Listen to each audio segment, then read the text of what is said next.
Students across the nation are standing up for their rights today by walking out of school. They're protesting gun violence as well as demanding change from lawmakers. While participation here in Colorado wasn't as expected, the important conversation continues. And now is the time, because just yesterday, a gun was found inside a student's backpack at East High School in Denver. So tonight, our Adria Irahita is listening to the community's concerns over what they say is an ongoing issue around student safety and shines a light on some of the solutions they're seeking. Lunchtime at East High School looked a little different for this group of students on the South Lawn. These kids deserve to come to school and feel safe. Choosing to have a conversation today. Instead of taking part in nationwide students demand action walkouts, advocating for gun safety in schools. And outside the school, community members also taking part in those discussions, just a day after a gun was found on campus at East High. So after today, what's the ongoing conversation? Is it just sort of business as usual and we just pray and hope that nothing bad happens, or are we sort of waiting for the inevitable? Kalina's Newsom is Wayne Mason's sister.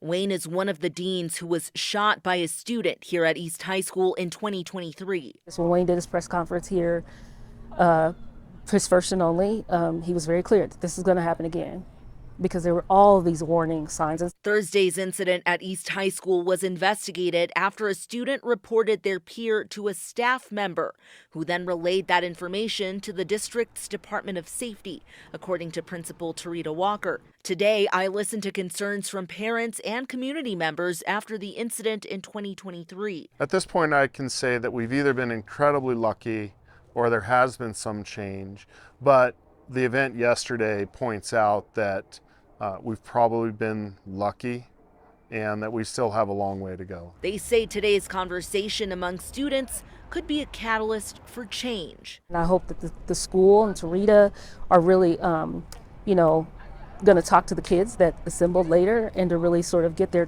take on what it would mean for the school to take their feedback seriously. In Denver, Adria Irahita, Denver 7.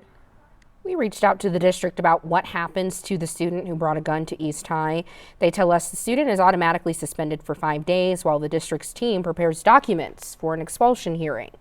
If those days are up before the hearing, the school can ask to extend the suspension. A third-party hearing officer will then uphold or deny the expulsion request.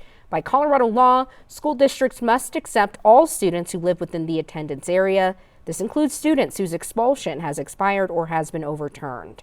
Adria is committed to listening to your concerns about school safety. If there's a story you want her to look into, you can scan the QR code on your screen or send her an email, adria.irahita@denver7.com. She looks forward to hearing from you.